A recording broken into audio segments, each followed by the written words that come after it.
Imam Syafi'i confirm membina mazhab fiqh, dan ulama telah mendedikasikan hidup mereka untuk menghimpun pandangan-pandangan Imam Syafi'i dan juga menganalisis bagaimana cara Imam Syafi'i berfikir. Kemudian mereka juga mentashih mana pandangan Imam Syafi'i yang betul-betul kuat dan mana riwayat-riwayat daripada Imam Syafi'i yang lemah, semua telah dibincangkan oleh para ulama.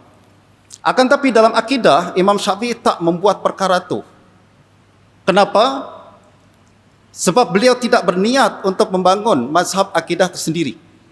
Dan beliau tak berniat untuk membincangkan isu-isu dan topik-topik akidah secara detail dan mendalam. Dan perkara ini, tuan-tuan, dikatakan sendiri oleh murid beliau, yaitu Hasan Az-Za'farani.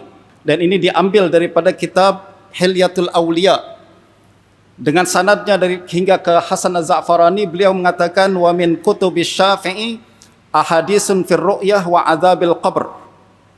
Dalam kitab-kitab Syafi'i kita akan jumpai hadis-hadis berkenaan dengan ru'yah. Ru'yah itu adalah memandang Allah Subhanahu wa taala di akhirat. Wa azabil qabr, juga berbincang berkenaan dengan azab kubur.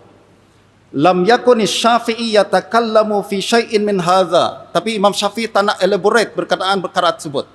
Dia tak nak syarahkan berkenaan dengan memandang Allah Subhanahu wa taala di akhirat, macam mana mungkin secara akal ke, bagaimana yang berlaku dan lain sebagainya. Tak, beliau hanya riwayatkan dan tak nak syarahkan lebih mendalam. Kata Za'farani lagi, walam yakun Syafi'i yatakallamu fi syai'in min hadza wa innama istakhrajnahu li'annahu kana yakrahu an yadha'a fi hadza syai'an. Beliau tak suka bincang tentang isu-isu perkara macam ni, perkara-perkara isu akidah. Dan kenapa beliau tak suka bincang perkara itu secara mendalam?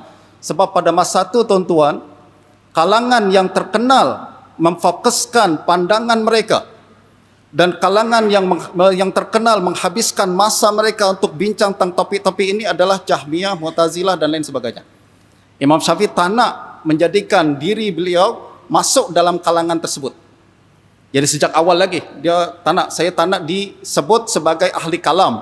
Kenapa? Sebab ahli kalam, image mereka pada zaman itu adalah Mu'tazilah, Jahmiyah dan lain sebagainya. Justru beliau tak nak membahas perkara ini lebih mendalam agar tidak dimasukkan beliau dalam kalangan tersebut.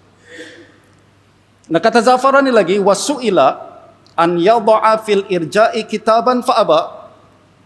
Beliau pernah diminta untuk menulis kitab tentang rad kepada Murji'ah, tapi menolak. Bukan tak mampu, beliau sangat mampu dan beliau sangat pakar.